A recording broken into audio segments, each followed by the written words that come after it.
Welcome to today's devotion. Thank you so much for stopping by.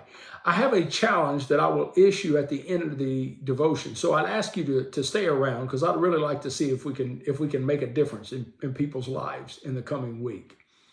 This weekend, all across America, we pause to remember those who paid the ultimate sacrifice in service to our country. It's the time, Memorial Day weekend, where America recognizes those sacrifices. Throughout our nation's history, countless men and women have willingly stepped into danger, knowing they may never return home. They sacrificed everything so that others could live in freedom. They did it because they loved something greater than themselves. They loved this country and what we stand for more than they loved their own life. It's an incredible kind of love. It's a love that Jesus spoke of in John chapter 15 and verse 13, when he said, "Greater love hath no man than this, that a man would lay down his life for his friends." As we reflect on such sacrifice this weekend, I would challenge us and ask us to ask ourselves a very important question, and that is, what kind of love does God expect from those who follow him? From those that call themselves his disciples. If we've got men and women in the history of our country that have loved our country enough that they were willing to lay down their life, what do you think Christ calls you and I as believers to do? It's a great question, I believe, and it's a question that I believe Jesus answers. In John chapter 13, verse 35, Jesus said, "By this shall all men know that ye are my disciples, if ye have love one for another." Notice what he didn't do. He didn't say that they're going to know you by your titles. They're going to know you by your occupation. No, he didn't say they're going to even know you by your appearance or how loudly and proudly we proclaim our beliefs. He said, this is how they'll know you're my disciples, by the love you have for one another. Many profess Christianity, but if love is the true test of discipleship, we must honestly examine ourselves and ask, do we truly love others like Christ loved us? Do we love the broken, the hurting, the forgotten? Do we love those struggling as much as we love our own comfort and our own opinions? Jesus instructed us elsewhere that we are to love our neighbor as ourselves. Oh, that's difficult to do. It's easy to say. It's great to clap our hands when that's recited in church. But outside of church, do we love that way? Because real love costs something.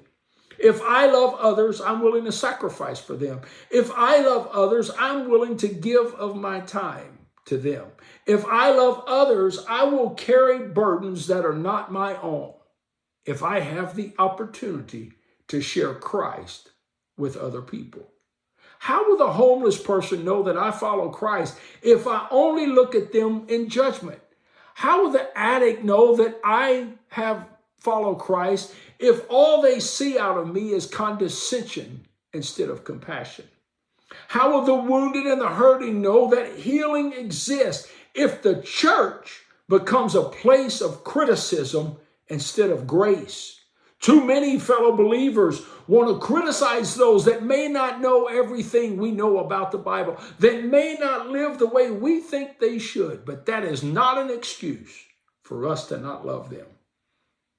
Because love becomes real when it forces me to confront my own attitudes, my own beliefs, and sometimes my own traditions.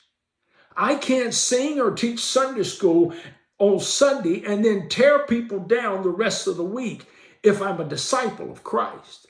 I can't worship in church while gossip, envy, bitterness, and pride rule my heart outside of church. I can't preach holiness if I refuse to show mercy. Too often, we forget where Jesus found us. We forget the mess that he pulled us out of. We forget the grace that he continues to show us every day.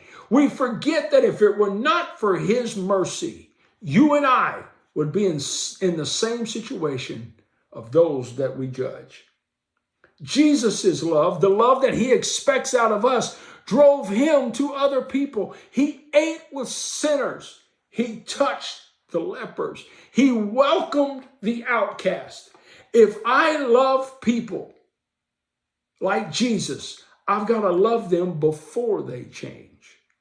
If I love like Jesus, I'll make room and make the visitor that no one else speaks to feel welcome. I will care for the unwed mother instead of condemning her. If I love like Jesus, I will offer hope and show a better way to a girl that's considering abortion rather than protesting in front of a clinic and yelling at her. If I love like Jesus, I will show kindness to those who fail as I've shown mercy to my own failures. I'll stop expecting unbelievers to behave like believers before they meet Christ. I must love people if I'm going to reach them, because rarely will people listen to someone who refuses to love them. It's not about ignoring sin.